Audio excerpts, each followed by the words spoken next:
గత 50 సంవత్సరాల నుంచి దిల్కుష్ నగర్ ప్రజలు రోడ్డు లేక ఎంతో ఇబ్బంది పడతా ఉంటే గత 3 సంవత్సరాల క్రితం ఎన్నికల సందర్భంగా ఇచ్చిన హామీ మేరకు గౌరవ ఎమ్మెల్యే సొంత నిధులతో సీసీ రోడ్డు వేయడం జరిగింది.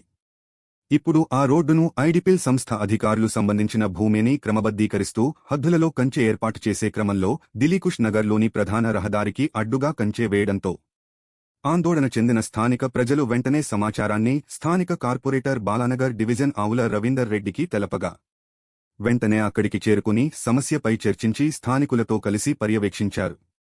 ఈ సందర్భంగా కార్పొరేటర్ మాట్లాడుతూ దిల్కుష్ నగర్ నివసితుల కొరకు స్థానిక ఎమ్మెల్యే మాధవరం కృష్ణారావు సహకారంతో వేసిన రోడ్ మూసివేయడం వల్ల స్థానికులకు రాకపోకలు ఇబ్బంది గురవుతారని వాపోయారు. దీనిపై ఎమ్మెల్యేతో సంప్రదించి ఐడిపిల్ అధికారులతో చర్చించి స్థానికులకు తగిన న్యాయం చేస్తానని హామీ ఇచ్చారు. స్థానికులకు న్యాయం జరిగే వరకు ఎంతవరకైనా పోరాడుదాం, దేనికైనా సిద్ధమని స్థానికులకు కార్పొరేటర్ ధైర్యం చెప్పడం జరిగింది. ఈ కార్యక్రమంలో పార్టీ బాలానగర్ డివిజన్ ప్రధాన కార్యదర్శి మొహమ్మద్ ఖాజాతో పాటు దిల్కుష్ నగర్ అధ్యక్షులు మొహమ్మద్ ముజీబ్, మాజీ అధ్యక్షులు మొహమ్మద్ మొహ్సిన్ స్థానికులు హాజరవడం జరిగింది.